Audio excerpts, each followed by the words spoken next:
Oke, assalamualaikum warahmatullahi wabarakatuh. Hari ini kita lanjutkan kajian fisika kita ya, tetap di fisika seksi channel.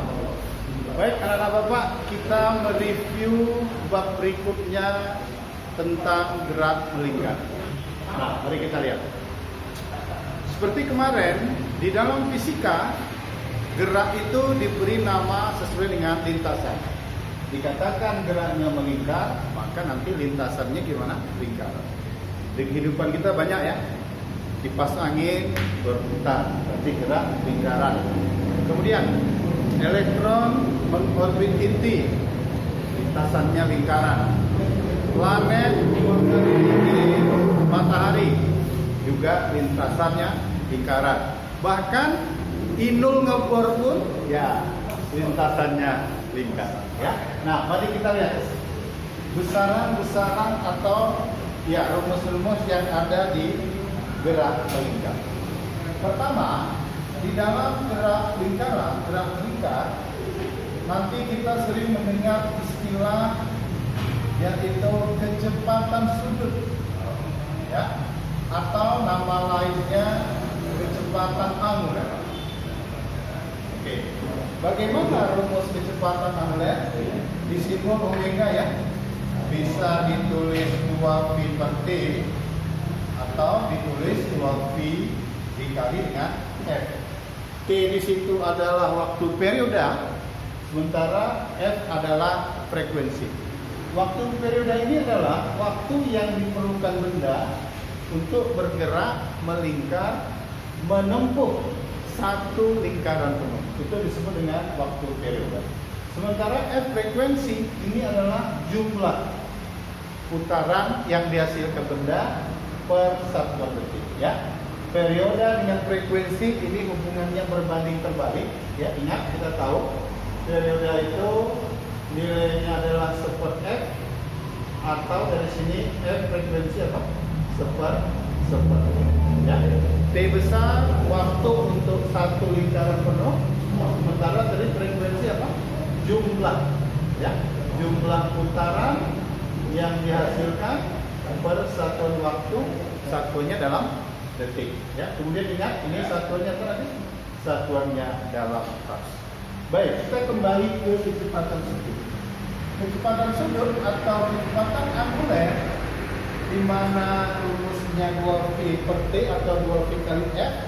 Nah, ini nanti punya 3 satuan ya.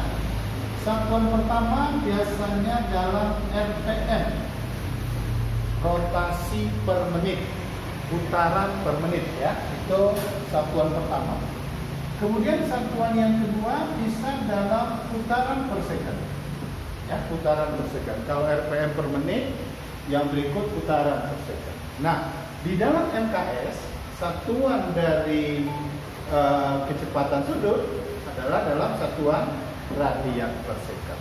Nah, nanti selain radian per second ini, wajib hukumnya kita ubah menjadi radian per second. Nah, gimana caranya? Lihat, 1 RPM mau kita ubah putaran per second coba. Ingat, 1 menit berapa detik? 60. Ini kan per ya. RPM itu per menit. Ini pun per second. Nah, kita bagi. Karena 1 menit 60 detik, maka ini kita bagi dengan 60. Ya. Kemudian, bagaimana mengubah putaran per second ke radian per second? Ingat, di matematika, 1 putaran ini nanti nilainya sama dengan 2V radian. Ya. Berarti mengubah putaran per second ke radian per second, kita kali dengan 2V. Kesimpulan, mengubah RPM ke radian per second gimana? Bagi 60 dikali dengan 2. Oke, ini kita kasih satu contoh yang sederhana ya. Misalnya kita punya sebuah CD ya, berputar dengan kecepatan sudut. Anggaplah kecepatan sudutnya berapa ya? 600 rpm.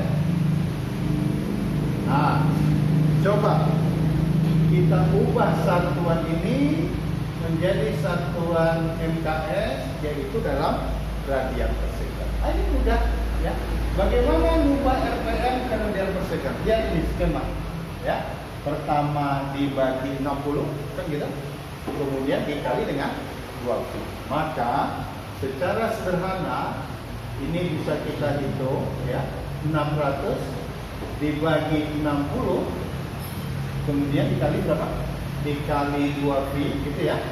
Sehingga kalau ini kita sederhanakan, ini kita bagi 60 tinggal 10 dikali 2 pi nilainya adalah 20 pi, satuannya radian per second. Oke, ini besaran pertama di dalam gerak melingkar yaitu apa? Kecepatan sudut. Rumusnya 2 pi per t maka 2 pi kali. Baik, itu yang pertama. Sedangkan yang kedua, nanti benda punya kecepatan yang lain, namanya adalah kecepatan linier. Ya, kecepatan linier. Atau nama lainnya sering juga disebut kecepatan singgung.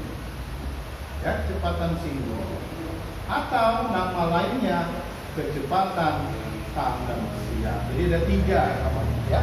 Kecepatan linier, kecepatan singgung, ya, kecepatan tangensial. Mari kita lihat. Katakan pertama-tama benda itu di sini. Ya. Nah, dikatakan kecepatan singgung karena arahnya selalu di lingkung lintasan. Kemudian dikatakan tangensial karena sifatnya tegak lurus dengan jari-jari.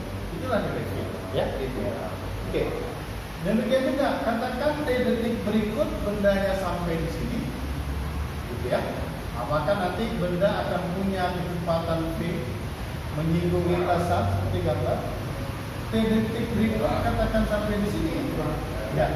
Juga ada nilai v menyinggung lintasan arahnya sedemikian rupa.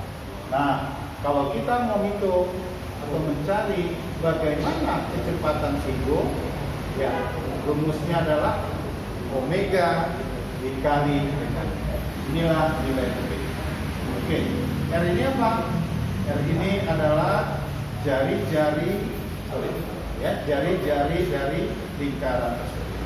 Dengan catatan untuk menggunakan rumus ini, omega ini satuannya mesti dalam radian. Baik, anak-anak Bapak, kita cukupkan dulu sampai sini teorinya. Setelah nanti kalian catat, tolong dipahami ya. Nanti setelah ini kita akan lanjutkan lagi teori yang berikut.